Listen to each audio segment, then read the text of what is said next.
these German names and the fact that I have to say so many German-sounding things in events and such. That's one of the drawbacks of playing as Germany. I cannot pronounce anything even remotely well. Because I am going to butcher every pronunciation that's not in English. That's basically a given with me on these streams. So you should get used to that if you haven't already. Unione Sindacalista achieves Italian majority. The 5th Congress of the Socialist Republic of Italy has ended with the Unione Sindacalista led by Palmiro Togliatti continuing its mandate by achieving a majority of seats in the government.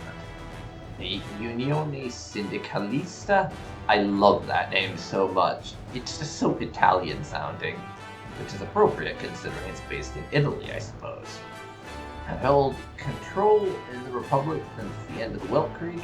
This continuation of their regime signals a likely solidification of their alliance with the Commune of France.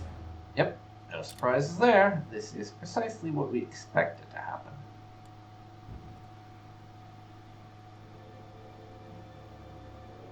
Yeah.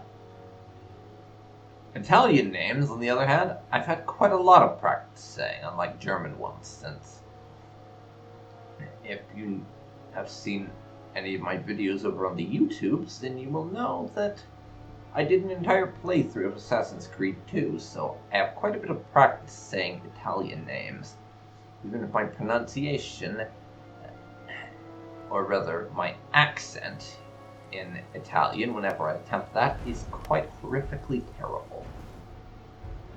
Just because it is. Rhineland unrest.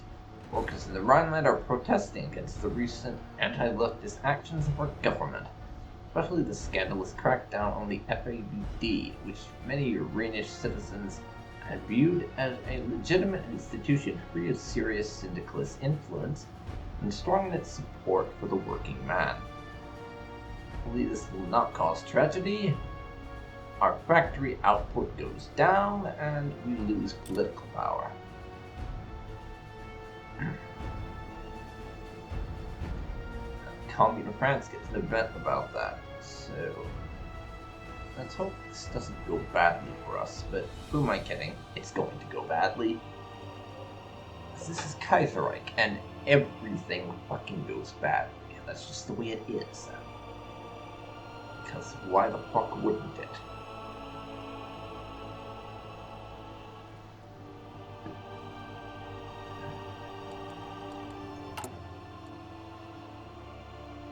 Still about another month to go until our organization of the youth, and therefore getting more regular manpower again at a reasonable rate, becomes a thing. It'd be very nice. Oh, you are kidding me.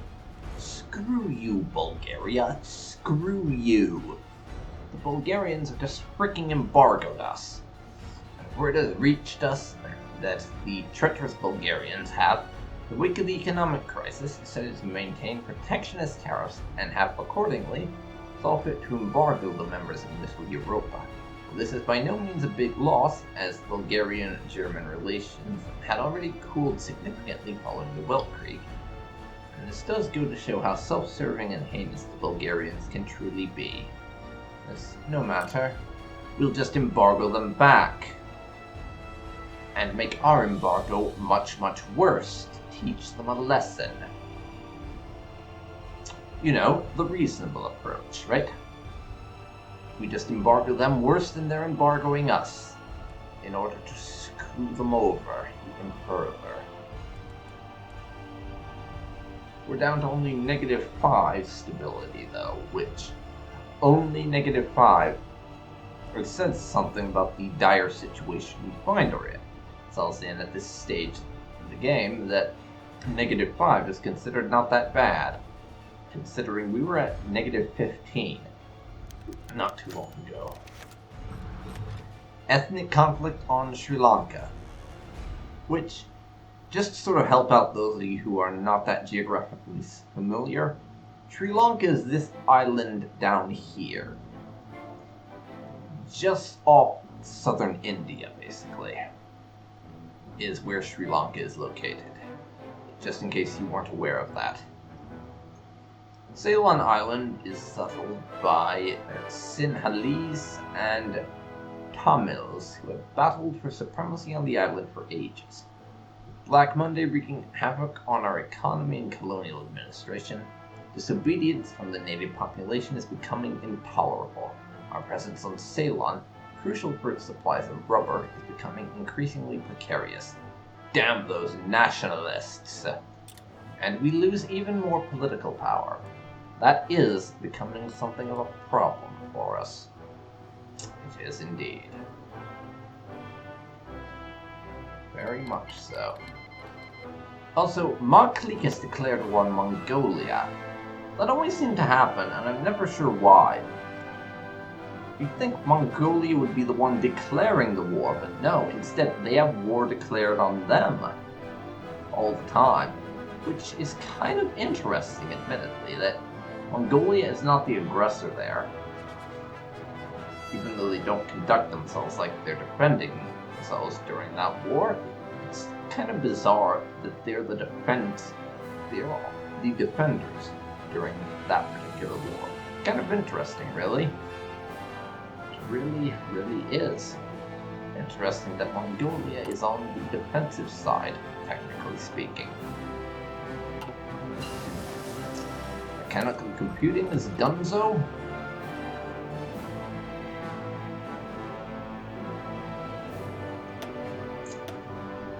So, I'm going to do a little bit of ship research now.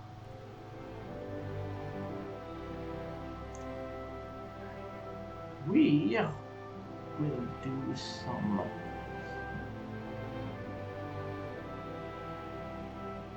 Let's see... Apparently that's ahead of time a little bit, even though it's for a 1933 ship, which is interesting. Somehow it counts as 1940.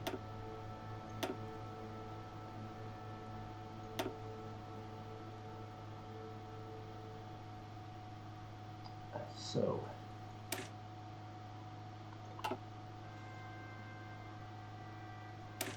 I am going to do a little bit of this armored cruiser research now. For a new hull model. I'm not sure if we'll ever actually get to do any ship redesigns, but I want to research the matter a bit more anyways, so that I have the access to those models. I also have a lot of naval experience now because of all of this. Alright. Speaking of experience, Angetreten. I'm going to have literally all my armies, mainly in Europe, start drilling now, Bereit zum Ausrücken. so that they can get some expa going on. And I can do a little bit of redesign to my divisions if possible.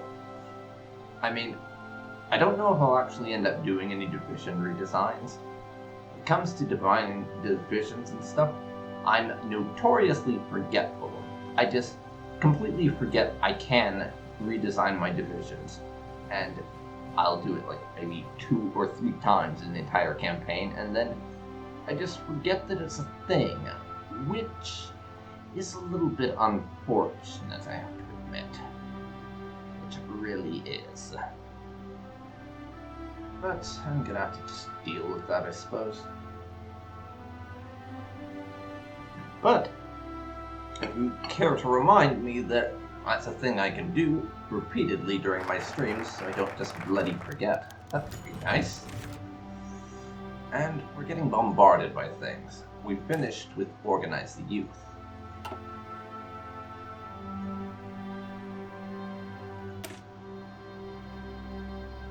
So, I could go further down Imperial Restructuring. Go down Christian Trade Union, and all this. More centralization, reforms.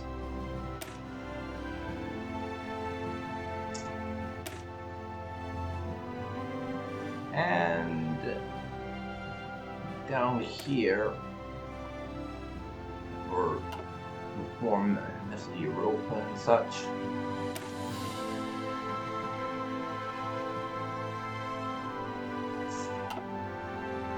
But now I think we're going to actually bail out the Junkerus states at some point. However, we do need to improve on the army and get us some more military expansion going on. So the military expansion option here is pretty short, and that's going to be my next one we do. The Chief of General Staff has been embroiled in heated debate as to which military doctrine should be adopted. We should establish an impartial committee of military officers to oversee the adoption of new doctrine. More experience for the Army, Navy, and Air Force.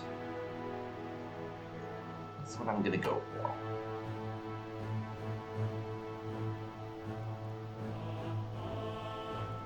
And if we get down far enough, we can remove victors of the Weltkrieg and start researching doctrines without penalties. And Liberia is now asking us for aid. The Liberian government, crippled by the effects of Black Monday on top of their overwhelming national debt, has sent an envoy requesting the German government assist with a bailout. They have their own issues to deal with, but the amount they desperately need is small by comparison, and in return, it seems likely they will join our military alliance in time. For what that's worth, is another African ally worth the expense of being so magnanimous? Why not? It's Liberia, and we get to pretend to be good Samaritans for a little bit, and all we have to do is be nice to Liberia. Not that anyone actually knows who Liberia is. Of course it will help. We expect you to essentially be an economic puppet state of ours in return, though, just so you know. That's going to be a thing. You're going to be an economic puppet state of the German Empire. So don't expect much economic independence. We've got this event. Basically, the Polish are about to elect a king.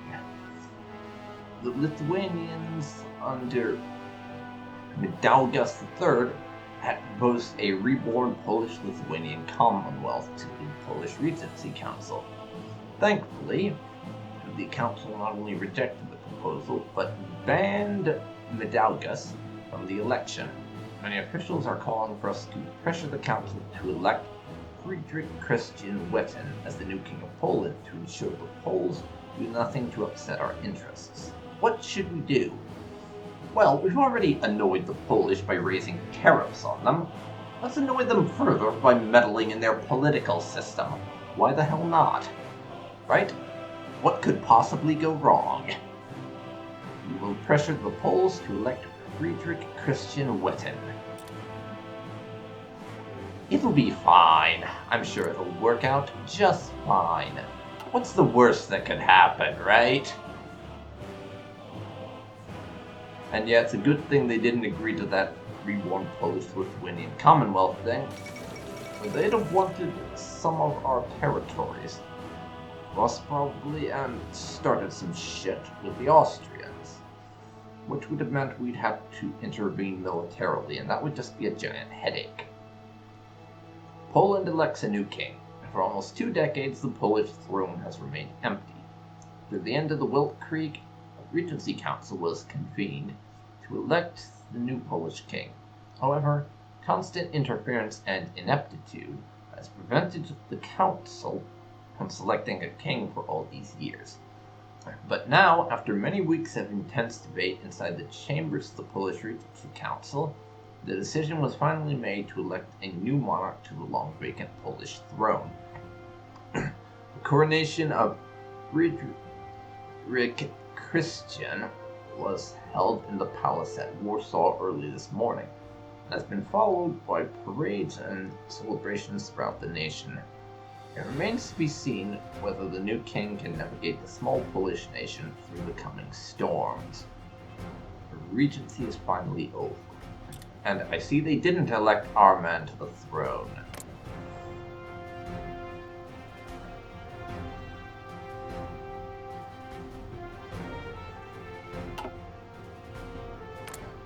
Because we wanted the Wettin on the throne.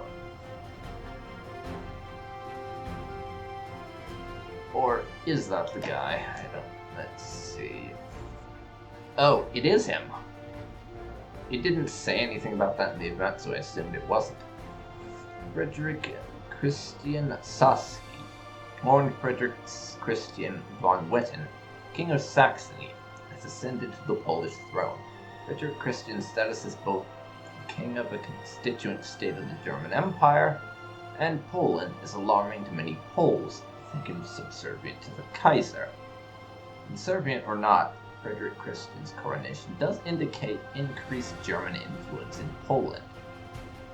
Yes, he's both king of Saxony, which Saxony, if I can find it here.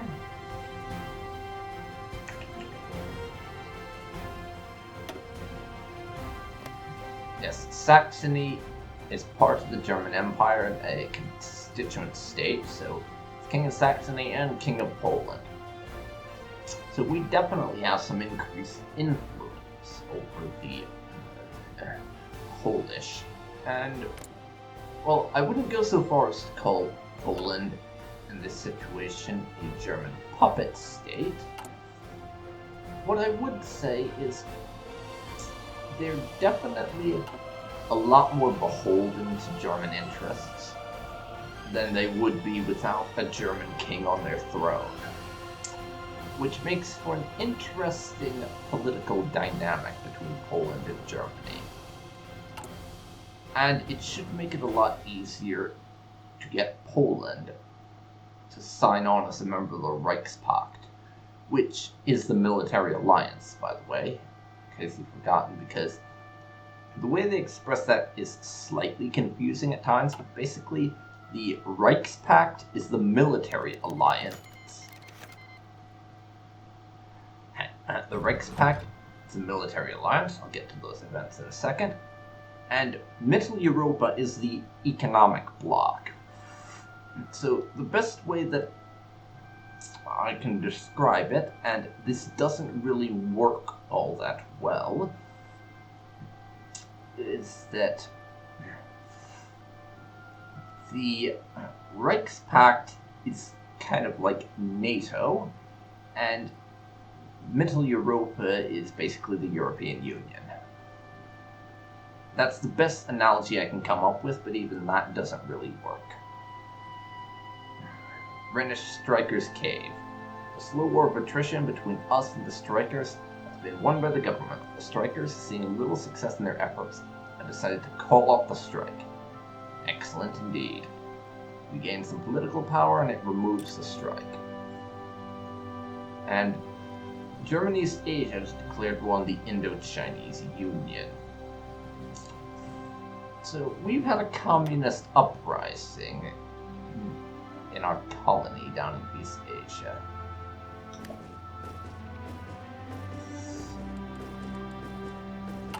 So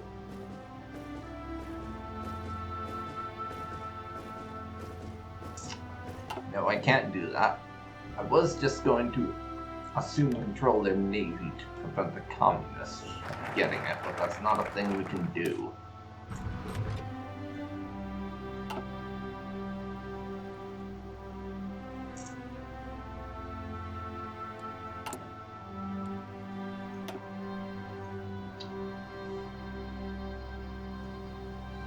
Now, though, we are going to bail out the Junker estates. will make us go a little bit more negative on our stability, but we really need to start moving down that reform. Indochina declares independence. After the Weltkrieg, Germany seized French Indochina. Stability wasn't restored until Germany crushed the South China revolutionaries in 1926. Now, Indo-Chinese nationalists and leftists, under a coalition government called the Viet Minh, have risen up against the colonial regime. Nguyen Han Ninh, head of the Viet Minh, declared the independence of Indochina in Saigon after paying homage to the resistance of Asian people, condemned the brutal German oppression of the Asian people, and affirmed the Indo-Chinese people's commitment to the unity of Asia. Observers agree with German media that they are just some weak peasants. German garrison forces, or even the police in the Far East, can easily suppress the revolts, known as the Viet Cong. They are surely not model colonial subjects. So yes. And that's their leader. Nguyen An Ninh is respected by most Indo-Chinese intellectuals as the true democratic soul of Indochina. He studied in Sorbonne and participated in the French Revolution in 1919. In 1922, Nguyen Li Truyen and Nguyen Al Quoc and Nguyen An Ninh met in Marseille and decided to plan the liberation of their motherland. Nguyen An Ninh returned to Indochina in 1924 and was arrested by German police for radical agitation. After witnessing the crackdown of Indo-Chinese syndicalism, Nguyen An Ninh decided that Indo-Chinese revolution must rely on the spontaneous uprising of peasants. Since then, he started the Aspiration Society, modeling on traditional secret societies. He often personally travels from village to village under the disguise of a monk or herbalist, I think that should say, selling his self-made ointment and secretly recruiting members to sow the seeds of revolution. He thus won great popularity amongst the peasants in Mekong Delta, while his dream of completely transforming the personality of the Indo-Chinese people might not be realized in the foreseeable future. His emphasis on cultural enlightenment and autonomy and spontaneity will deeply reshape Indo-Chinese society. Interesting. So we'll see how that goes. I'm not really in a position to send armies to help them out. And seeing as we can't order the AOG to send their massive Doom army down to help keep German East Asia being a thing, I can't really do anything to influence this personally. I mean, I suppose we could send some of our home forces down to try and... wait a second.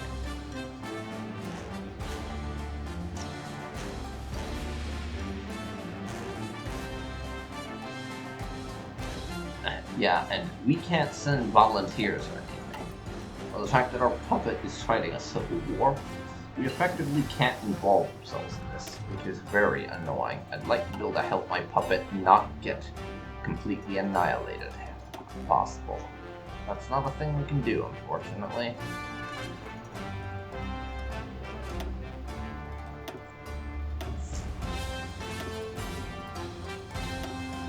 However,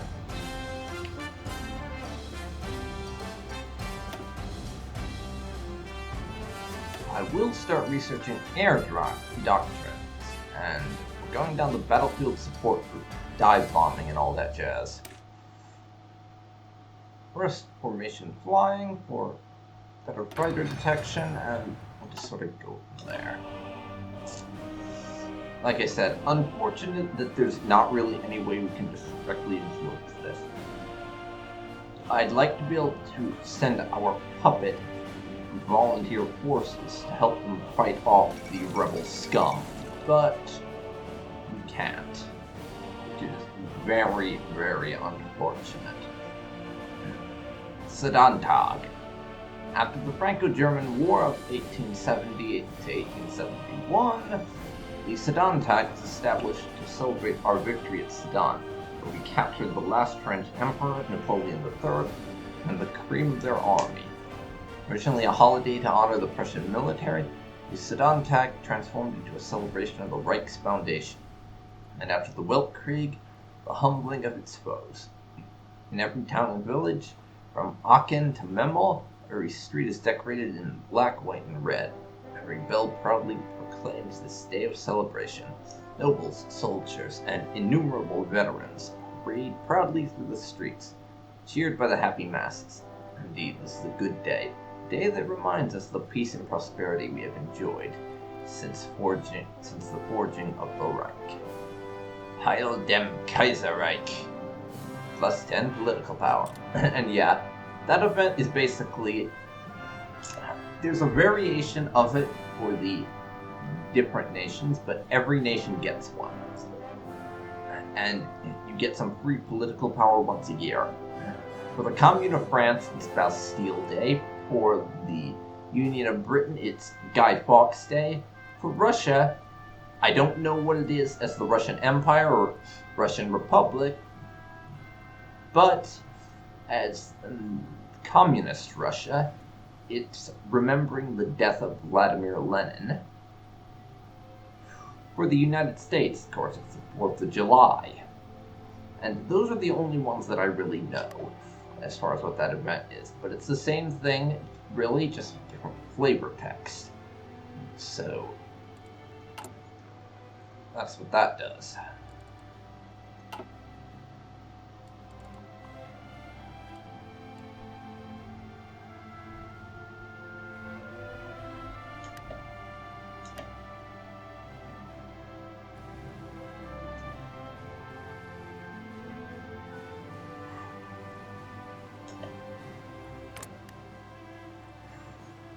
Fortunately for us, though, so far in this playthrough, the Belgians haven't tried to become independent or any nonsense like that. Now, it is the 1st of September. And this stream's been going for about 2 hours. And normally, I like to run my Kaiserreich playthroughs for a bit longer than that, but I think we're getting around to the point where it'd be better to stop, because I have other things I would also like to do. So, I'm thinking this makes for a good stopping point, for various reasons.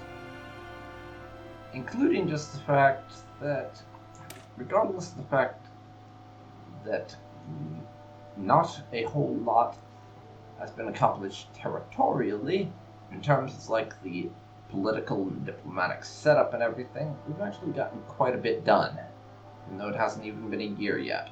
So, I'm going to cut this stream here, and you can see me again for Kaiserreich. Actually, I don't know when, because I no longer schedule I will be playing this game on this day.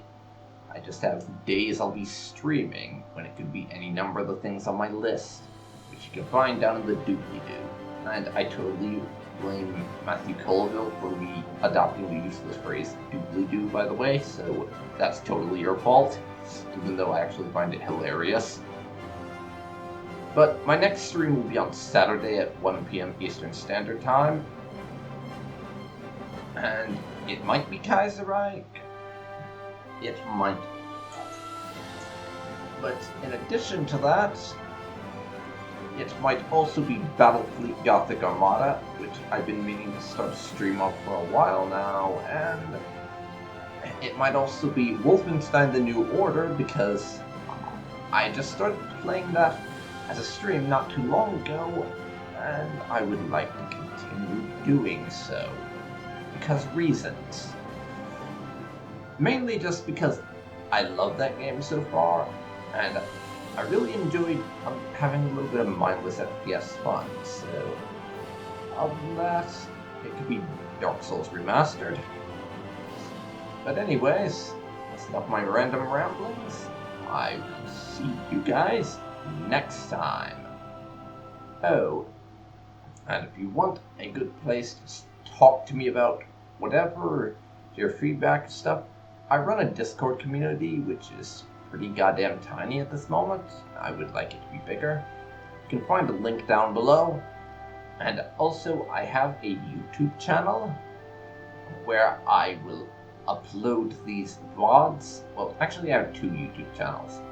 The one where I upload certain types of the VODs in an edited format, and I have another where I will upload effectively the raw footage minus the intro screen right at the start. And that one is just, I put everything that doesn't fit onto the other YouTube channel there. Anyways, see you next time.